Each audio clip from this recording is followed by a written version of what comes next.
the build tools, and why can't we install the build tools?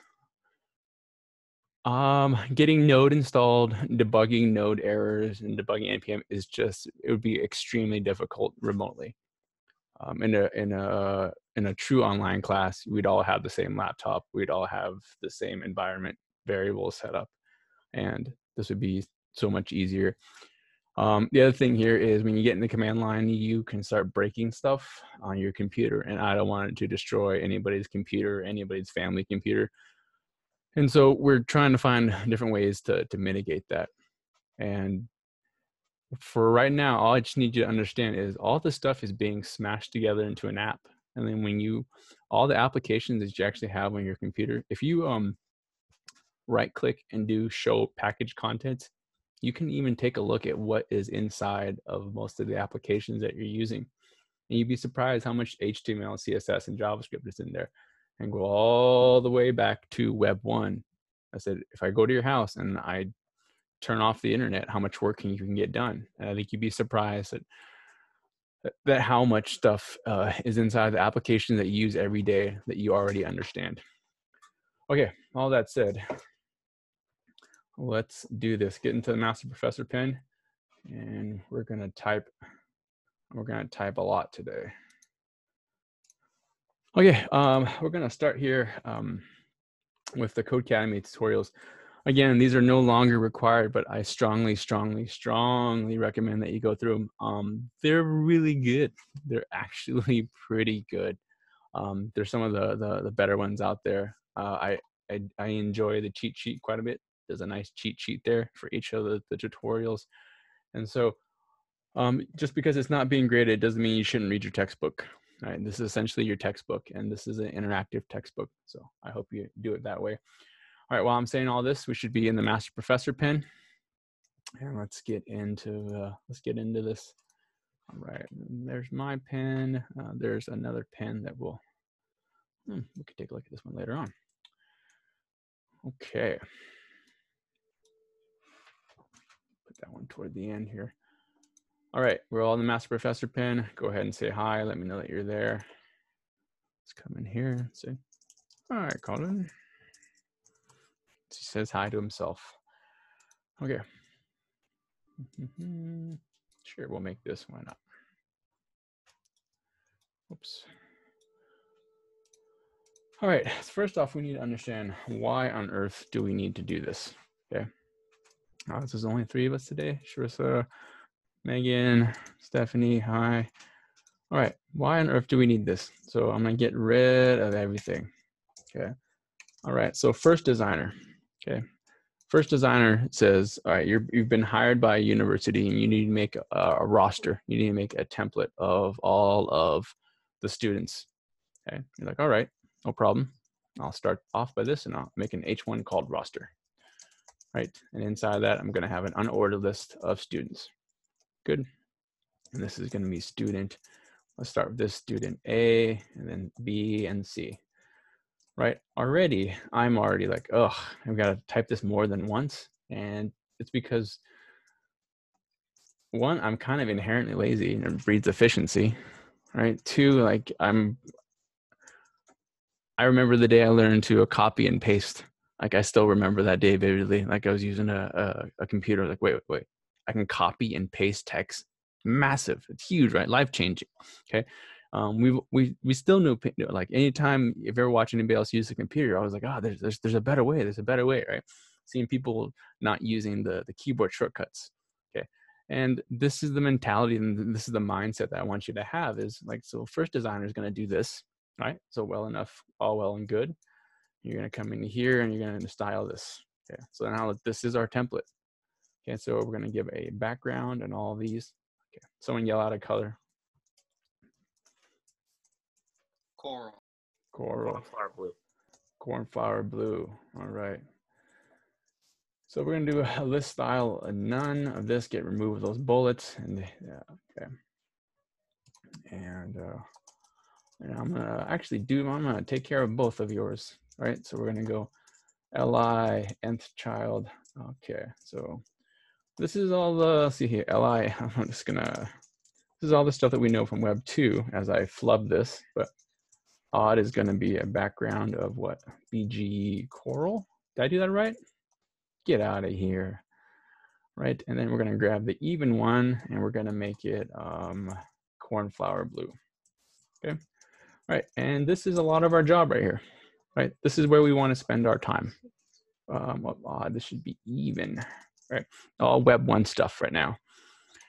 Okay, and we can come in here and we can change the font size of this to be like 3M or something we can see. Great. Right, so you've designed this.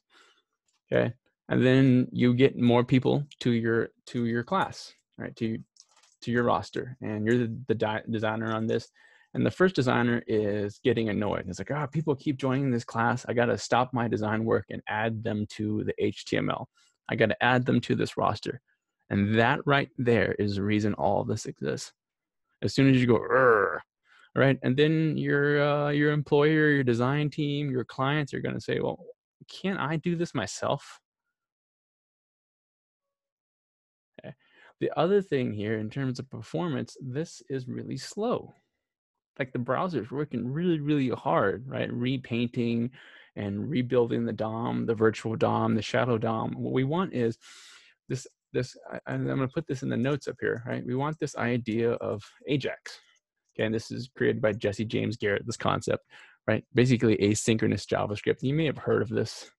Okay, basically, it's when your page is refreshed without you refreshing it, right? Someone likes your stuff, you get a notification, the likes show up, your email, when a new email comes in, right? The page refreshes itself without having to do this, refresh itself, okay? And Ajax is this really old concept, right? This really old term, but this concept has been around for a very, very long time, okay? And so before we move on, right, any questions, right, on why this exists? I need words here. Human beings, I need words. All right, I'm good. I get this. Yes. Good. Yeah. All right. Was that with me? Check. All right. All right. So don't be that designer. So the other designers are saying like, "Woof, I don't want to have to update all this manually." Right. So you take a look at this. This is part of our content modeling.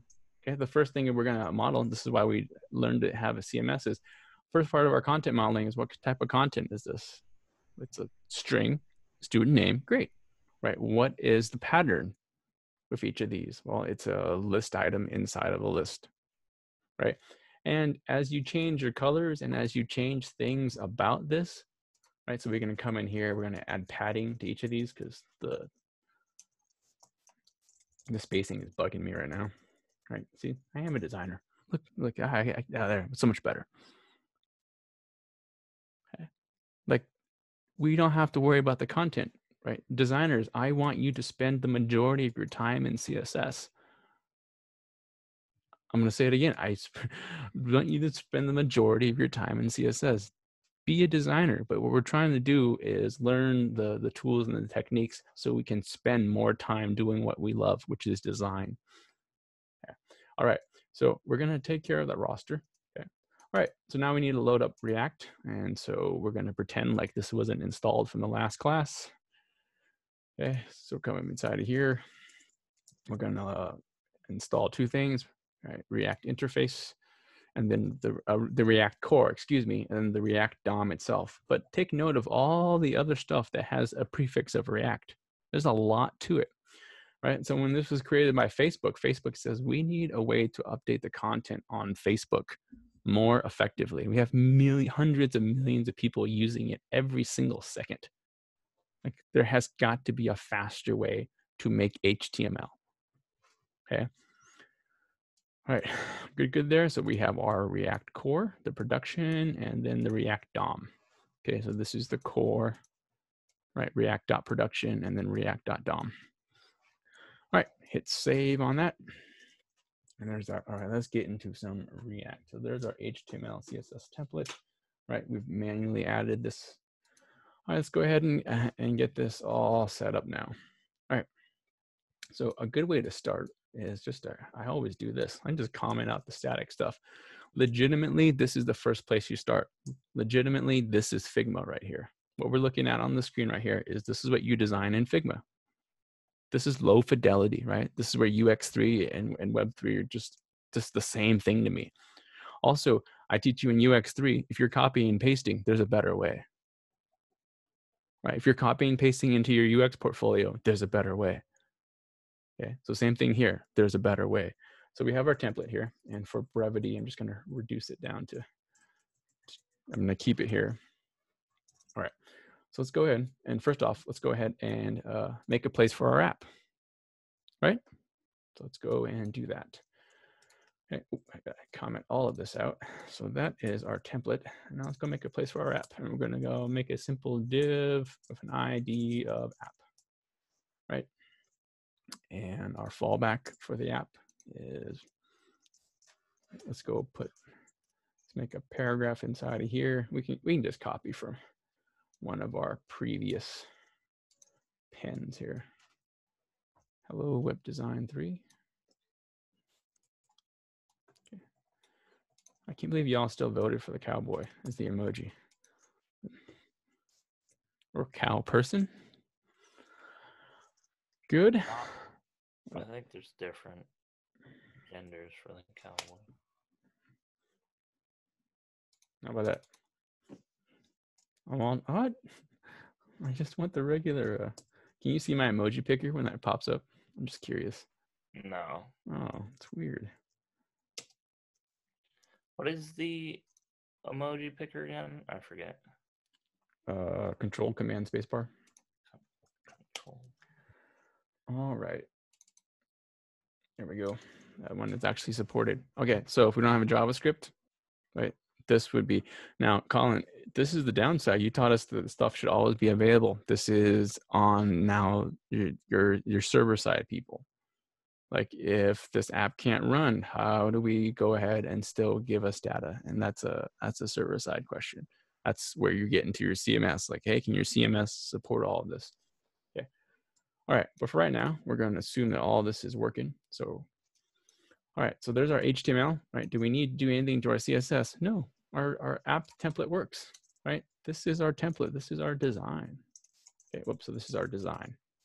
Okay, and the model that we're learning now is this, hey, we got this design, we got repeating thing. This isn't just HTML now, this is our app, right? And inside of here, right, this right here, this is our template. This is what gets repeated. And fundamentally, right, conceptually, like this is what I need us to understand. Okay, so we got all that stuff checked. All right, so before we get into the CSS, I mean the JavaScript, any questions on this part? All right, we're gonna render this out. Give me an emoji error.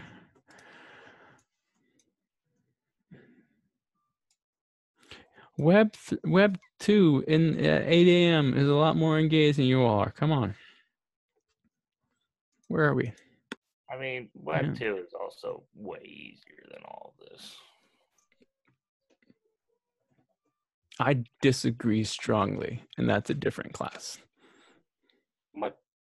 I disagree so strongly, but that's a different, that we can take that to the end. We can discuss that after class. All right. There's that.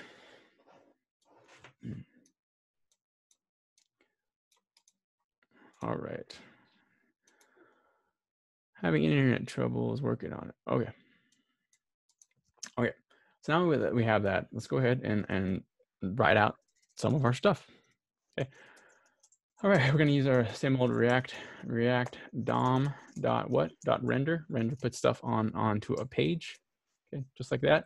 And React DOM render puts out the what and the where, right? That's it. Those are the two arguments that we need to know. Okay, we saw in last class how we can manually make each one of these elements. And I said, all right, here's how you do it with React create element. I was like, we don't need to do that anymore, right? So today we're going to be learning something called JSX, okay? And JSX is going to allow us to do this templating, right? And the JSX is what this is going to be our templating language. If someone asks you, well, what templating language did you learn in Web3? You're going to say JSX. I'm like, oh yeah, I like and dislike it for these reasons. Okay. All right, we got React DOM render. Let's make out the what. Okay, first thing is we're going to make a simple H1 here. And this is going to be our roster. Okay. And where are we going to put this? Where are we putting our roster, y'all? The body of I am computer. Where is roster going? document dot body. Is that? I don't know if that works. Well, look at the HTML. Where's our application going? In the app. Perfect. Okay, Jackie, thank you. Oh. Right, document. Was it document? I have a code completer for this, so if I mess this up, document dot get by ID. Is it right? Yeah, why not? Let's try it out. All right, and we're going to get the app. I think it's get element by ID. Get element by ID. Thank you. And we should never have to type this after today. Document dot get element by ID. Excuse me. There you go. All right. Check. Boom. Roster. Go roster. All right. We have Babel turned on. Yes, yes. We have React. React DOM. Let's just copy and paste it out. Where is it? React DOM.render document.get element by ID. Don't have an app of root. We have an ID of app. Y'all, what am I doing wrong? Where's my error? You gotta change it to get element by ID. Oh, lowercase. I want my You have element get by ID. dyslexia. All right, good job, team.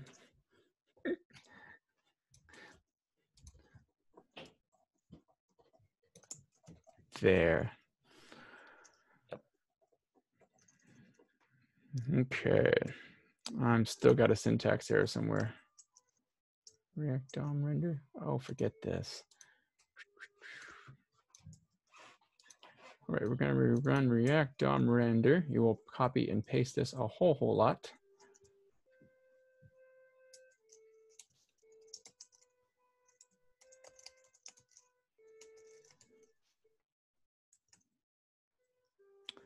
Dun, dun. Is it CodePen or is it me? Is it working for you? No. It's been before. It's been CodePen before. All right, Babel is turned on. And my syntax highlighting is all weird too. Let's see. So, put your slash in front of the H1, right? Yeah. When I'm typing it in, the error I'm getting is that the React DOM doesn't have the reference. There you go. Oh, Stephanie, for you, make sure that it's included, right? Yeah, so, I have. Yeah, Ben just fixed my syntax error. Yeah, here, I'll put these two links up here. One, Ben, thank you. Two, one of the issues with React is they want you to close out all of your elements. And so this, in 2020, does this cause an error? Yes, right? See how that, right? So React is basically saying you have to close out all of your elements. Okay, we're learning basically a language, right? A whole nother set of rules. Okay. So again, so any elements, BR, image, input, any element that is a self-closing element needs to be closed. All right, so we got this thing called roster. Okay, and we're gonna make sure a good way to do this is just to fork this pen, and then you'll get all the necessary stuff. All right, so now that we got that, whew, that took longer than I expected. All right, the next thing we need to do is have some is basically make our template, correct? So we're gonna have a template here. This is gonna be our template in JSX, right? And that's always JSX stands for JavaScript with JavaScript extensions, basically. Okay, all right, you can get into a big nerd fight about like my templating language is better than your templating language. And I don't want to, I just want us to start using this one, right? And what are some of the other main templating languages? Oh, PHP, we learn handlebars, blah, blah, blah. Everything is escaping me right now. If you just Google for it, you're gonna have too many. When we looked at the 11T site, it listed all the templating languages, Nug, Pug, Slim, YAML. Yeah, I can go on forever. Those are all templating languages. There too. How come we're learning JSX out of all the other languages? Oh, good question. Because it's a part of React, and React says if you want to use our framework, you're going to use our templating language. So it's all well and good. So good. These are all great questions. Maybe we can add this to the other lectures. So we started out with handlebars. That didn't go so well for us, but handlebars is another one. There's more similar than there is different, and that's just what I want us to know. All right, so what we're going to do here is we need to make a template, right? And so we're going to make a const here, and now we can name this whatever we like. And a good name for this is student, correct? Good. So we're going to have a student name, okay, and student name, and then what's inside of our template for student name? What is actually being outputted here? What is repeating? That's like, that is the big question we need to ask right now. Like, what is actually repeating? Take a look at your template, right? Someone in the The chat. roster. Yeah, the roster. Good, right? So Megan is right. The list items. Okay, see the chat. The roster, right? So technically, you're both right. Semantically, roster.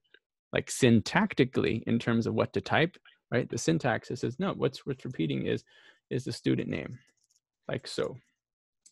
Okay, so this is going to be first name, last name, first last name. All right, good there. Okay. So up inside of here, okay, it's going to be our actual data. Okay, so let's make some data. And again, like we saw in previous classes, I'll show you at the end too, is our data can come from anywhere. Right, our data can come from Dado, our CMS. Our data can come from an external source. And at the end of this class, I'm going to show you what we had, a service that we've used in the past to do this very similar exercise. Okay. All right, so we're going to have a whole bunch of data inside of there. And we're going to do that same thing. We're going to do a const. Okay, we're going to name this set of data. Now we're going to have a set of students in our roster, right? What type of data should this be? An array, right? Perfect, an array. This is why we took Web 2. Yeah. Right, it's like we're going to have a repeating grouping of stuff, because what's attached to your student name is your name, your major, your graduation date, all that stuff. Hometown. Controversial question, my friends. What do you think is your hometown? All right, so we're going to go ahead. And now the student name is probably a string, correct? Okay. For right now, they could be objects. We'll talk about that another day.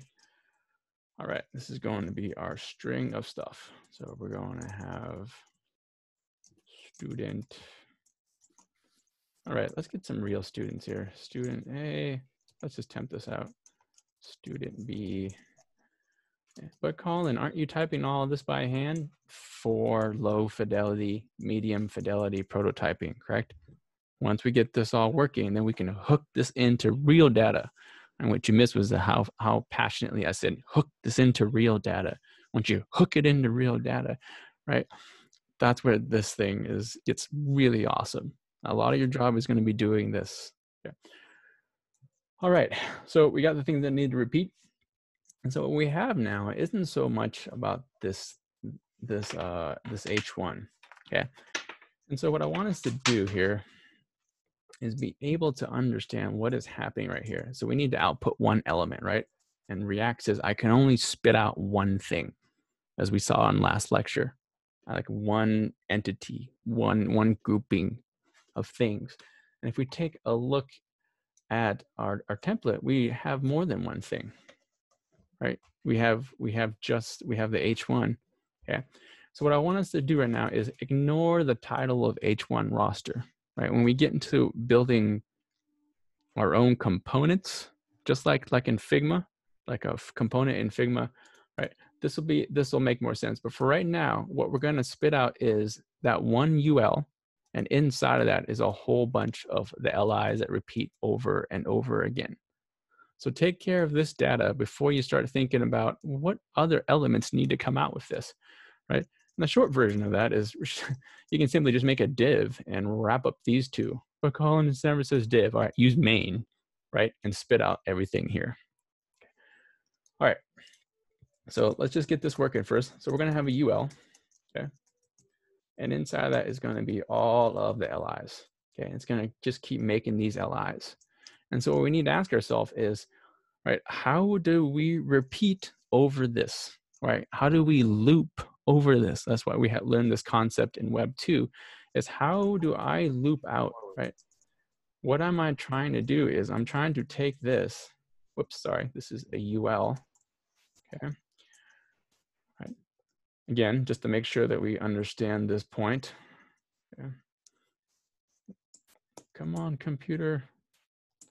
All right, there is our H1 of roster. What we can't do is this. Okay, everybody.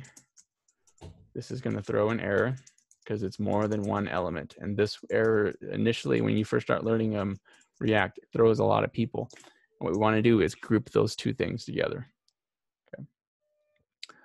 Good, good? All right. Yep, can you all hear the violin in the background? Yeah. Oh, sorry. Ask about it. We're gonna have to get used to it. All right, so what we wanna do now, okay, is loop through all of this stuff, right? And React has a method to do that called map. And at first, when you first look at map, it's like, ooh, that's weird. But map is actually really useful. It's a nice utility to loop through and get the unique identifiers and get the unique data for each one of these. All right, so make sure I don't have any syntax error here, first and last. Didn't we learn something about mapping like in Web 2? Yep. I think we mapped something like later the last week's of class. Let's see here. Yeah. Do I have two? Oh, that might be why. I have two. That's different class. Two of these, open. All right. So let's map through this and notice immediately, like look what shows up on the screen, right? You see first and last. All right, so to render something out, React has a thing. This is for us to actually parse stuff as data, right? We need to use this new syntax with a set of curly braces. Right, so we're going to take a look at the curly brace. Codecademy has been very, very slow. So you see here, there's a set of curly braces here, and there's a set of curly braces here, right?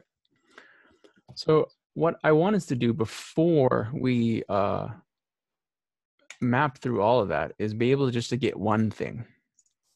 Okay, so let's console.log this out inside of our console. But Colin, I already know how to loop through an array. This is, right? How do I get student C?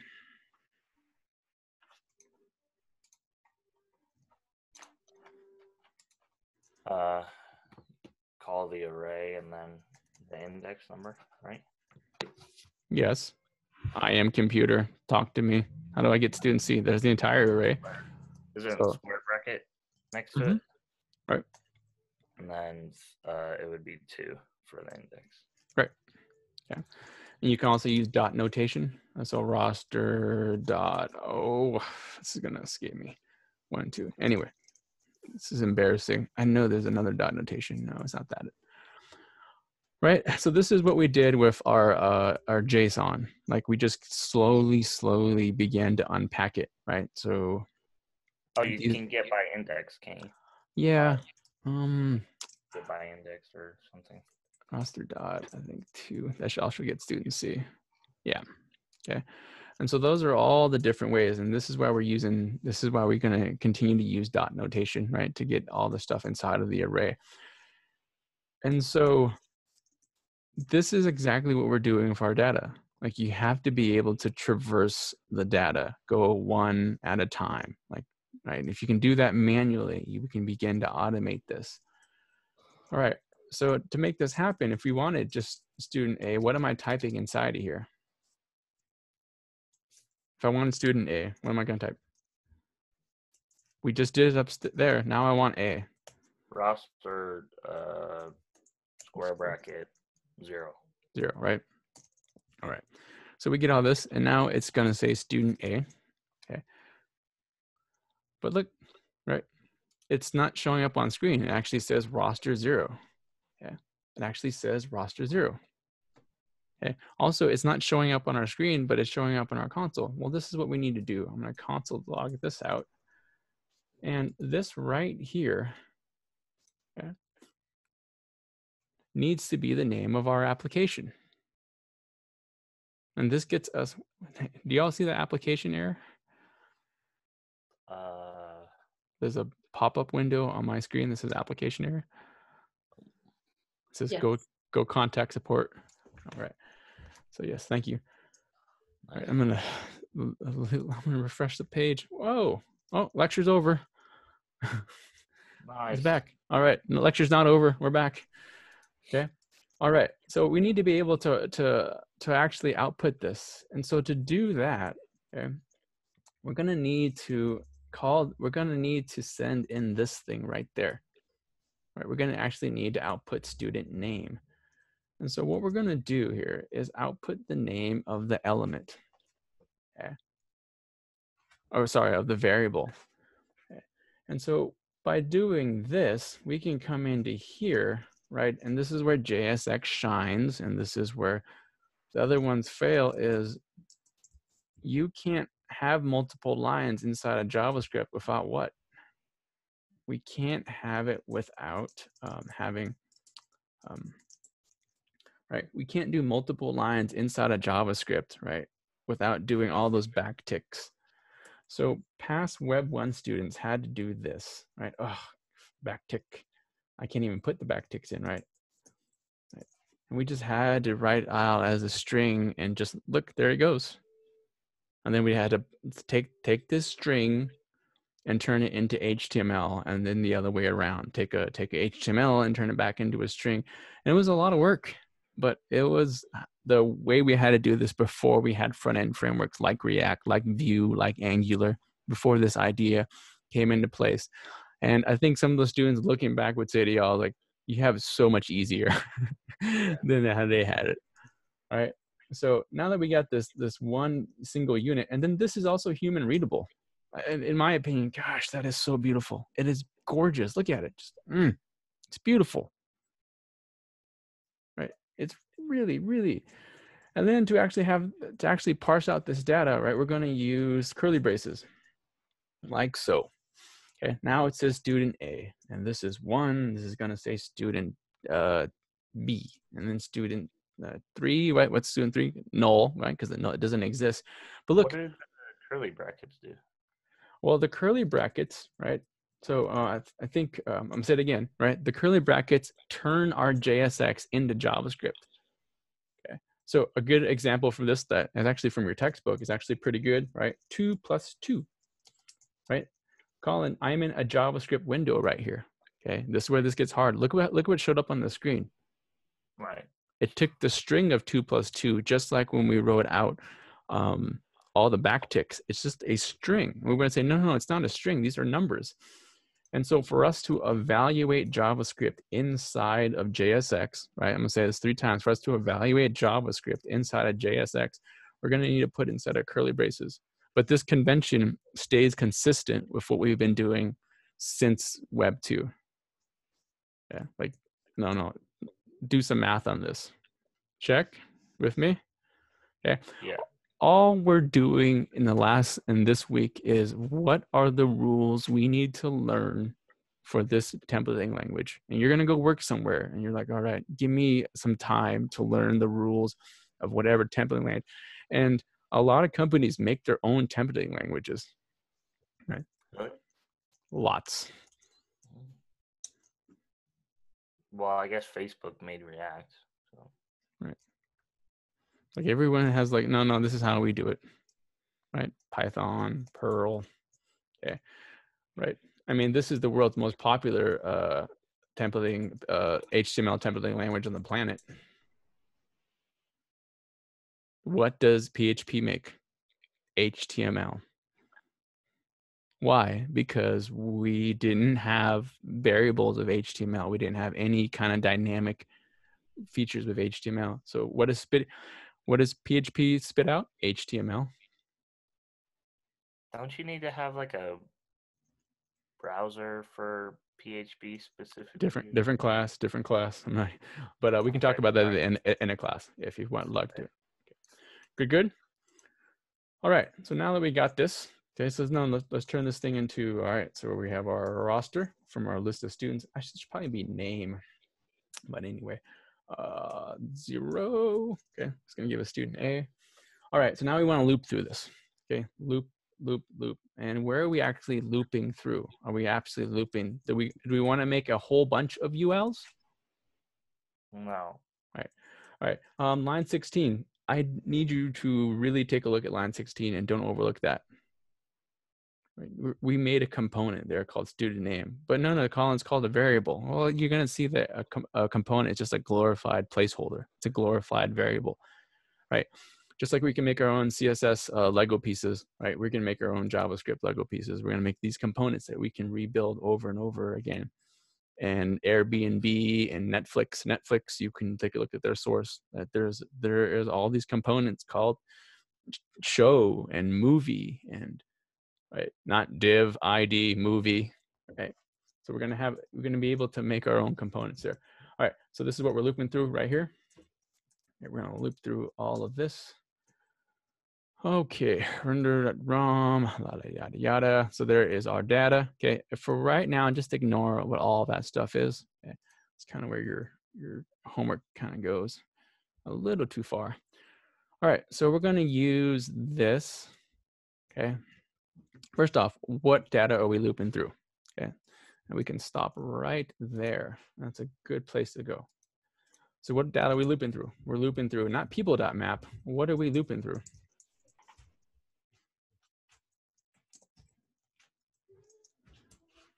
I'm gonna comment those lines out. Roster. That's it. Boom. Okay. And technically, that's it. We're done. Okay. So when you loop through using the map feature, right?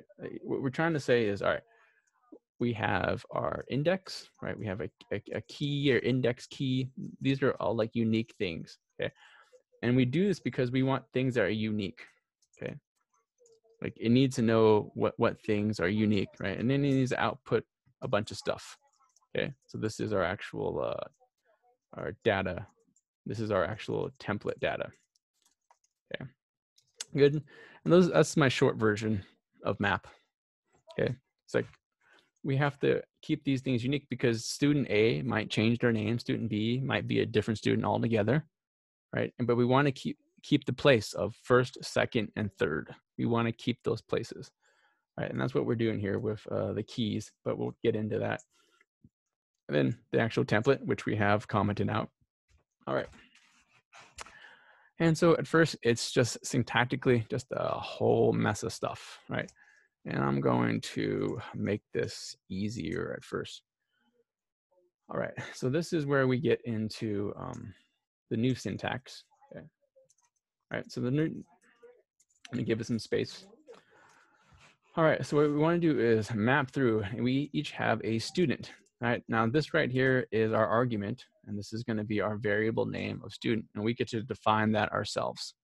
Okay, and the first time you take a look at this, is like, well, where the heck did student come from? That's singular, right? It's just like you defining an argument inside of any of your functions, Web2, right? It's like, oh yeah. Instead of saying, you know, var student or const student or let student, it's just, that's the argument there. And then this is just your standard arrow function. Just your standard arrow function. All right, with me so far? Okay. All right, so inside of our standard arrow function, what is it that we are looping out here? Are we making a whole bunch of ULs? I've asked this question earlier in class. What are we actually looping out? What is getting repeated? I know this is like somebody like, yes, Colin, it's the LI. But conceptually, do we keep asking this question? It's like, what am I repeating? Okay. In this case, we're going to repeat that LI, but what about the UL? Hang in there, okay? There you go. Why are there 3? So for brevity, I'm going to do this, right? So we have this for readability. Okay, we're going to map out all of the students. Okay. Oh, my nerd friends are like, no, you're destroying this. Why is student A repeated 3 times?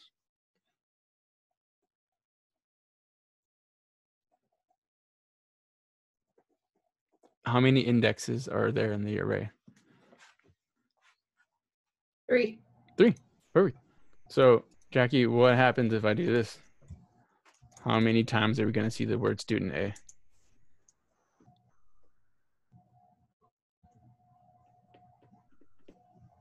4. Okay. Okay. All right. Before we move on, do we get this? All right. So what if the class gets removed? Right? Like less students. Now we're just going to see 1 student. This is that programmatic part. This is why this class exists. You're going to say, I don't care if there are 10 entries or 2 million entries, right? I can design for this. Okay. And right now, all we're learning right now, y'all, is implementation details. And you should be really excited about this. Like, wow, this is going to save me a lot of work in the future, right? This is going to be really easy. Okay. All right. So now this is what we want to change. Okay. Instead of doing roster.0, right? We want to say, no. All right. So to do that, we're just going to go ahead and output the thing that actually needs changed.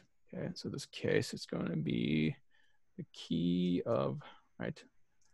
We don't want just a roster. What are we actually outputting? What is being replaced right here? What is getting looped through, right? The student of roster, there's our placeholder inside of that. Oh shoot, we're running behind. Oh, this is supposed to be a short lecture. All right. You replace that with student. Oh, that was me drinking water, by the way. Now I'm on a record.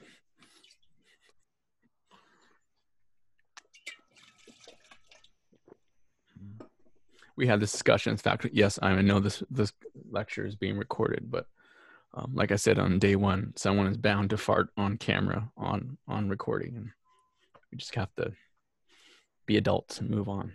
All right, we good here?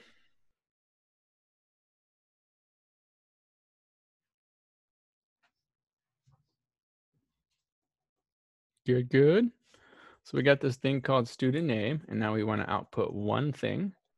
Okay, and we can come in here, and now we can wrap our UL. Whoa. Right, our UL template inside of this. Right. And should be a semicolon there. Wow, that is really, really weird. Here, let's make this even easier for today. I feel like I'm losing people. Okay. All right.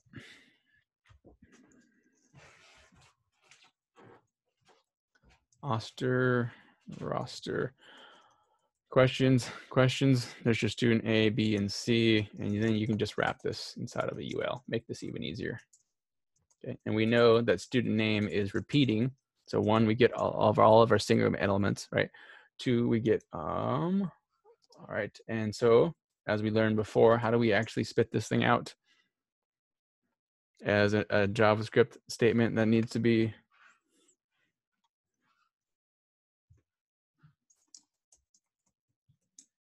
I have to pass it in. Check. That same convention, right? Evaluate this, right? All of this is because of this variable name. All right, before I show you the past example, and hopefully we'll brings these two lectures together, are there any questions on this part?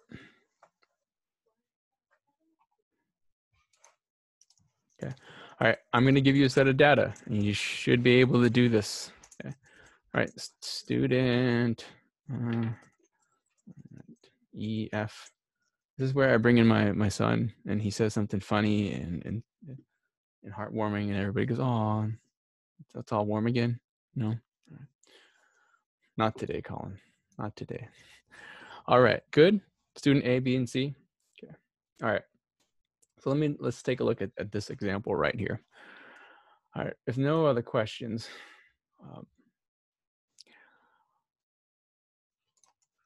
what I'm going to do right now is show you what we've done in the past, and maybe by showing you what has been done in the past gives you a better idea of what we're going to do now. All right. So in the past, instead of using Dado, instead of using heck PHP, right here in the past, we used this thing called Airtable, and Airtable is great. And right now, as a student, like you can get a the premium, the pro plan for like no money, like or for free. You get a 2-year trial. Okay, all right. So this is the same thing. It's the same data source, right? And this is people entering stuff. So what I did is I made a form like on day one and said everybody enter in their data. And I said we're gonna output this data, and we have two options. Like we can copy and paste all of this, or we can use a different way of using this method. All right. So first we did it the old way. I'm gonna show you the old way, and then we went back and did this in React. And so the next thing I'm going to paste into the chat there. Okay. So up at the very, very top there of the HTML. Is I'm going to paste that in. Okay. And what you're going to see in this pen right here is a link. Here, I'll actually give you the direct link. This is no different than the Unsplash API that we looked at. This is no different than the Dado website that has your stuff in there. Right. What I'm trying to establish right now is we can have sources of data from everywhere, and we're going to use this thing called a REST API. This is using JSON. But let's take a look at this, okay? These are all the fields, right? These are basically all the indexes in this array of things called records. And now watch what happens if I come in here, right, and I add a student. Let's go ahead and say test student. Right. This test student still uses yahoo.com, right? And now if I refresh this, okay, again, here's the raw data. Everything is in this neat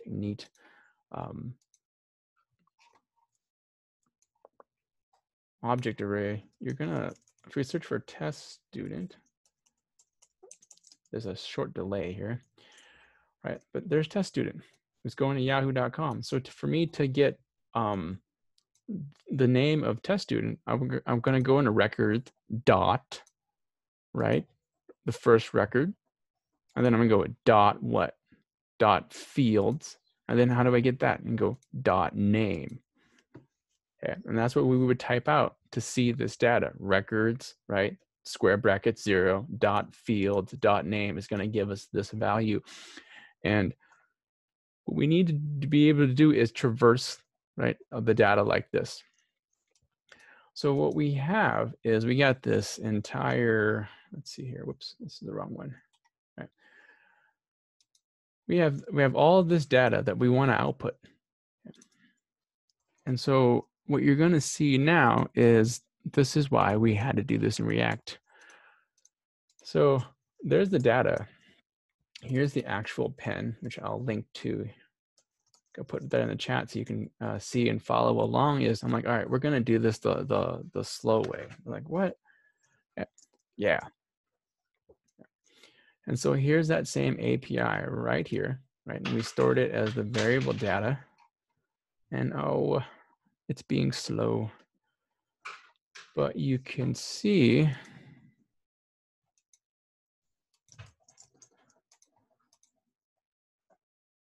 that it should output. I just checked this before class. Anyway, it should output every single student's name inside of here. it will, right? But there's more different than there is similar, right? We're still using JavaScript.React method, right? But what we're gonna have to do is this part right here, is do these strings, right? And these strings are just static strings that we don't wanna have to stitch together. And what we can do with JSX is have a lot more options and flexibility, right? We can also make separate components of this. All right, good. Same thing here. If I come into here and delete all this, right, it should update. But I'm not going to because I want to keep that one for future reference. Questions? All right, I'm going to give you some data, right, to get ahead on this. And I want you to output it onto a page using React. All right, I'm going to stop recording here.